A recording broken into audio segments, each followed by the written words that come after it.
वोलोदर में थर्माइट बम अटैक का सबसे नया वीडियो इस वक्त सामने आया है। ड्रोन कैमरे में कैद हुई हमले की तस्वीरें।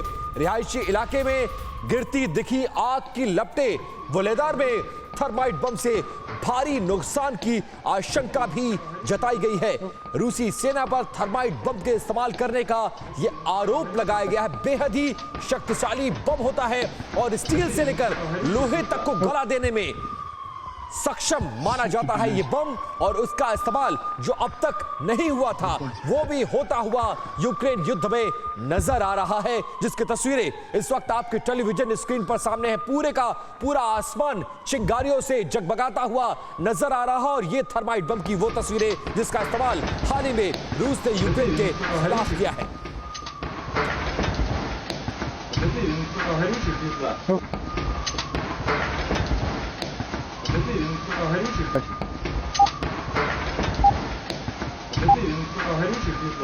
फ्रीडम ऐप से सीखकर आप अचार बनाते हो क्या? अगर ऐसा है तो आप अपने अचार को 1 करोड़ फ्रीडम ऐप के जो ग्राहक हैं उन्हें बिना किसी खर्चे के आप उसे बेच सकते हैं।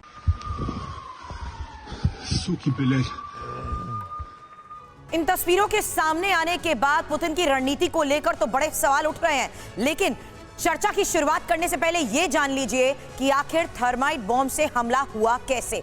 BM-21 ग्रेड से NM-22S मिसाइल छोड़ी गई है। इंफॉर्मेशन वॉल पर यहां डिटेल आपको हम बता रहे हैं। स्टेप बाय स्टेप आप यहां समझेगा किस तरीके से हर एक मिसाइल 180 थर्माइट बॉम्ब से लैस बताई गई थी और टारगेट के नजदीक आसमान में ये मिसाइल जिस तरीके से बर्स्ट हुई हैं वही तस्वीर आपको हमने दिखाई। इस बीच इस बर्स्ट मिसाइल के बाद कैसे बड़े इलाके में थर्माइट बॉम्ब से ये नुकसान पहुंचा है। 40 किलोमीटर की इसकी ये रेंज है। 40 किलोमीटर की इस रेंज में अगर ये अग्नि वर्षा होती है तो अंदाजा लगाइए कि नुकसान कितने बड़े स्तर तक पहुंचा है। मेरे सहयोगी मनीष झा इस वक्त हमें ज्वाइन कर चुके हैं। मनीष से मैं सबसे पहले ये जरूर जानना चाहूंगी कि आखिर पुतिन के ऊपर थर्माइट बॉम्ब के इस्तेमाल के आरोप तो पहले भी लगते रहे हैं, लेकिन आज की हकीकत क्या है? और साथ ही हमारे खास मेहमानों को भी इस बीच आपके सामने इंट्रोड्यूस कर दूं। रिटायर्ड कर्नल अनुराग शुक्ला रक्षा विशेषज्ञ के तौर पर हमारे को ज्वाइन कर चुके हैं। साथ ही group captain retired DK Pandey sir भी हमें ज्वाइन कर चुके हैं।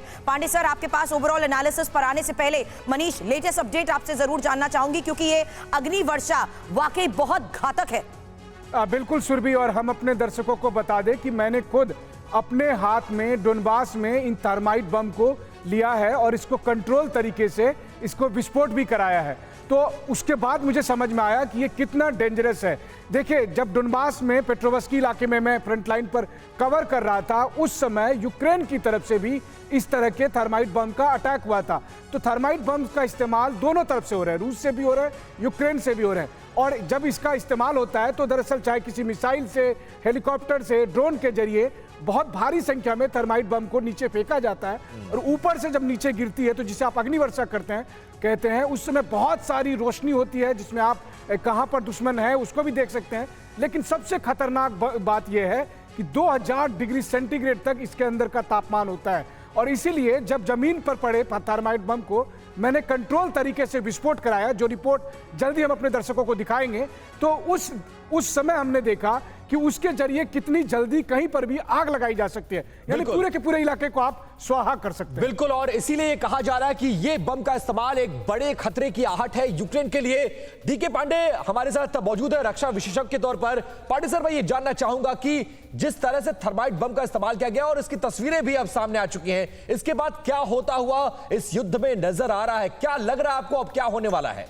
देखिए, कभी सुनते थे कि everything is fair in love and war, उसी का एक नमूना पेश किया जा रहा है कि अब सीमाएं लांघी जा रही हैं। जो रूल्स हैं एंगेजमेंट के, वो मानव जो हमारे एक ह्यूमन लाइंस हैं उनको क्रॉस कर रहे हैं। क्योंकि जो थर्माइट बॉम्ब है, देखिए ये थर्मल एलिमेंट के बारे में जिसका जिक्र आप इसमें नाम में ही निहित है, जो वहाँ का टेम्परेचर बढ़ाता है और सोचिए कि वहाँ की जो जितनी भी ऑक्सीजन होती है उसको वो सोख लेता है। तो वहाँ पे जो नॉर्मल लिविंग जो चांसेस होते हैं लोगों के रहने के लिए, जनजीवन के लिए, प्राणियों के लिए या वनस्पति के लिए, उनके सबके ग्रोथ पर फुल स्टॉप लग जाता है।